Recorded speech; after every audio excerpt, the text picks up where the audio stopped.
एक बड़ी पुरानी कहावत है, कहते हैं अधकचरी विद्या दहे, राजा दहे अचेत, ओछे कुल तिरिया दहे, दहे कपास का खेत। ये जो ग्रीनलैंड देख रहे हैं ना, इस ग्रीनलैंड ने धुकधुकी बढ़ा दी है कई देशों की, और जिसमें से एक है ग्रीनलैंड से सटा हुआ कनाडा। अब कनाडा के पीएम ने भारत के शरण में आने की सोची है। स्क्रीन पर एक वीडियो देख रहे हैं। इन्होंने एक बड़ा बयान भी दिया है कि मैं भारत की तरफ जा रहा हूं, तो ट्रंप ऐसा चाह रहे हैं, और भी बहुत सारी बातें इन्होंने कही है। इसी बीच एक बड़े विशेषज्ञ का वीडियो भी वायरल हो रहा है कि ट्रंप भारत से क्या चाहते हैं। जियोपॉलिटिक्स में इस वक्त बहुत कुछ चल रहा है। हमेशा की तरह वर्ल्ड मिरर के इस एपिसोड में जानने को मिलेगा बहुत कुछ। आइए जानते हैं इन खबरों को। Louisiana, the Louisiana Purchase. He said, I'm governor of Louisiana. And he said, I would love, I didn't call him, he called me. He was very proactive. He's a great guy. He's a deal guy. He's a deal maker type guy. And we need it for national protection. We need Greenland for national protection. They have a very small population. And I don't know, they say Denmark, but Denmark has spent no money. They have no military protection. They say that Denmark was there 300 years ago or something with a boat. Well, we were there with boats too, I'm sure.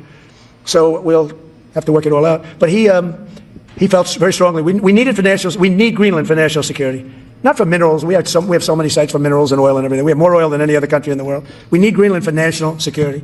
And if you take a look at Greenland, you look up and down the coast. You have Russian and Chinese ships all over the place. We need it for national security. We have to have it. And he wanted to lead the charge, so we're making him, Marco, today a special envoy to Greenland. Greenland's a big deal. इस video में Donald Trump ने Greenland की बात कही है। कहा है कि रणनीतिक तौर पर ग्रीनलैंड बहुत जरूरी है और वहाँ रूसियों और चीनियों की भरमार हो रही है। मतलब यहाँ आसपास में इस समुदाय के लोग आ रहे हैं, यहाँ धीरे धीरे बढ़ रहे हैं, और ये हमें चाहिए। ये हमारी बहुत बड़ी जरूरत है। ये हमें हर हाल में चाहिए। ये जो स्टेटमेंट है, इस स्टेटमेंट के विरोध में सोशल मीडिया में कई सारे एक्सपर्ट ने कहा कि अमेरिका का ये सोच बिल्कुल भी ठीक नहीं है। डेनमार्क का किसी इलाके को लेकर ऐसा कहना ये बिल्कुल ठीक नहीं है। अमेरिका किस रास्ते पर जा रहा है, अमेरिका को तो ऐसा करना ही नहीं चाहिए। बहुत तरह के कमेंट आने लगे। रामोस जार्लोव, इनको भी आप देख रहे हैं, इन्होंने तो ये कहना शुरू किया कि डेनमार्क की ग्रोथ ना अमेरिका से ज्यादा अच्छी चल रही है, तो हम ऐसा कर सकते हैं कि हम खरीद सकते हैं अमेरिका के एक एक स्टेट को। तो ये लड़ाई कुछ इस दिशा की तरफ जा रही है। लेकिन इसका असर कहां पर पड़ रहा है? इसका असर पड़ रहा है कनाडा के ऊपर। डोनाल्ड ट्रंप जिस तरीके से चल रहे हैं, अगर भारत की बात करें तो डोनाल्ड ट्रंप ने भारत के साथ भी रिश्ता अभी खराब ही कर लिया है। ये रिश्ता अभी तक ठीक हुआ नहीं है, और इसको लेकर कई सारे एक्सपर्ट तो अब खुलकर बोल भी रहे हैं। स्क्रीन पर एक वीडियो है, इस वीडियो को थोड़ा सा सुनिए आप। Well, it's very hard to find an actual principle underlying Trump's foreign policy other than personal self-interest.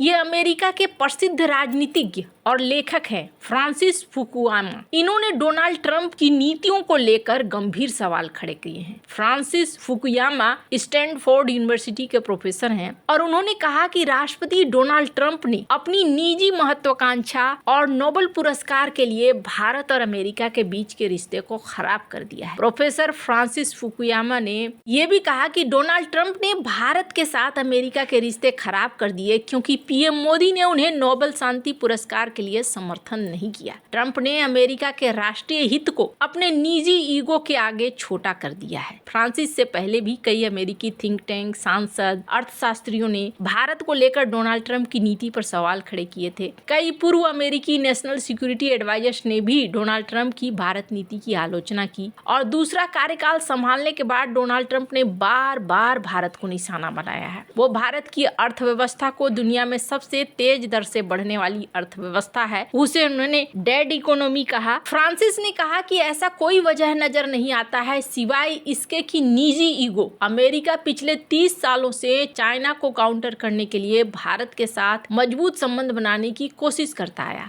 और डोनाल्ड ट्रंप ने उसे उठाकर फेंक दिया है क्योंकि प्रधानमंत्री मोदी ने उनके नोबेल पुरस्कार की उम्मीदवारी का समर्थन नहीं किया। उन्होंने अमेरिका भारत जैसे महत्वपूर्ण रणनीतिक रिश्ते को कमजोर कर दिया है। प्रोफेसर का कहना है कि भारत के साथ साझेदारी साझेदारी अमेरिका के लंबे समय के राष्ट्रीय हितों से जुड़ी थी, लेकिन ट्रंप ने पूरे देश को नहीं देखा बल्कि व्यक्तिगत प्रशंसा और समर्थन से जोड़ा है। यही वजह है कि भारत के ऊपर इस तरीके का एक्शन लिया है। खैर, भारत के ऊपर कई सारी चीजें ट्रंप की देखने को मिल रही है, जैसे पाकिस्तान का बढ़ चढ़कर बार बार जनरल मुनीर की बड़ाई करना। ट्रंप प्रशासन ने पाकिस्तान को F-16 लड़ाकू विमान की मरम्मत और अपग्रेडेशन के लिए भी करोड़ों रुपए दिए। तो ये सारी चीजें दिखा रही है कि ट्रंप भारत विरोधी सारे काम कर रहे हैं। और भारत क्या कर रहा है? भारत ने तेजी से अपने आप को बदलना शुरू कर दिया है। दुनिया के देश भी अब डर कर भारत की तरफ आना शुरू कर रहे हैं। स्क्रीन पर एक वीडियो देख रहे हैं, ये है कनाडा के पीएम।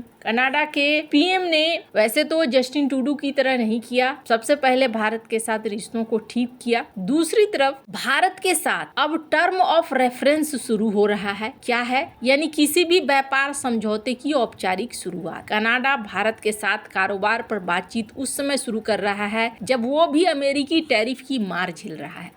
ऐसे में कनाडा अमेरिका पर अपने अत्यधिक निर्भरता कम करने के लिए भारत और यूएई जैसे देशों के साथ कारोबार को बढ़ाने पर ध्यान दे रहा है। दरअसल कनाडा ने न सिर्फ भारत के बढ़ते बाजार की वजह से अपनी रणनीति को बदला है, बल्कि इसके पीछे अमेरिका से मिल रहा आर्थिक दबाव भी एक कारण है। डोनाल्ड ट्रंप ने राष्ट्रपति बनने के बाद सबसे पहले कनाडा के खिलाफ ही भारी भरकम टैरिफ लगाया था। ट्रंप ने कनाडा के प्रोडक्टों पर 1 अगस्त 2025 से 35% टैरिफ लगा दिए थे। इसके अलावा कनाडा के स्टील पर 4 जून 2025 से 50% टैरिफ थोप दी थी और कनाडा के तांबा निर्यात पर 1 अगस्त 2025 से 50% टैरिफ लगा दिया था। इसी को लेकर कनाडाई प्रधानमंत्री मार्क कार्नी ने कहा है कि वो भारत, यूरोप, ब्रिटेन और एशिया के कुछ और देशों में धीरे धीरे अपने व्यापार को बढ़ाने की तरफ काम कर रहे हैं। डोनाल्ड ट्रंप ने भारतीय प्रोडक्टों पर 50% का टैरिफ रखा है, इसलिए भारत भी अब अलग अलग देशों के साथ व्यापार सौदा कर रहा है। भारत भी अपने लिए नए बाजार की तलाश कर रहा है। भारत कनाडा में पिछले 2-3 सालों से जबरदस्त कूटनीतिक तनाव रहा। साल 2023 में तत्कालीन प्रधानमंत्री जस्टिन ट्रूडो ने तो सब कुछ खराब कर दिया था, लेकिन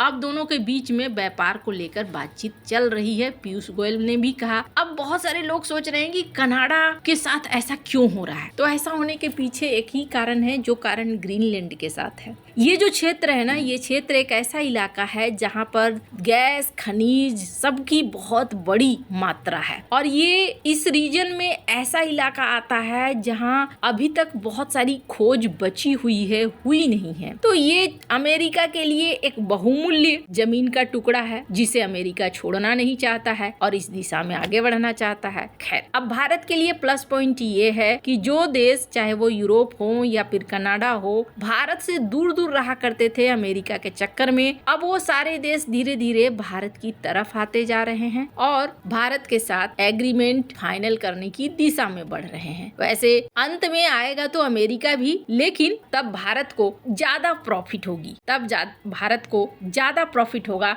क्योंकि एक तरफ कई देशों के साथ एग्रीमेंट भी फाइनल कर चुका होगा और दूसरी तरफ भारत। वैसे आपको क्या लगता है, डोनाल्ड ट्रंप जितना ज्यादा कड़े हो रहे हैं, क्या भारत के लिए फायदा बढ़ेगा? कमेंट कर अपनी राय जरूर बताएं। जल्द मिलते हैं अगले वीडियो में नई खबर के साथ।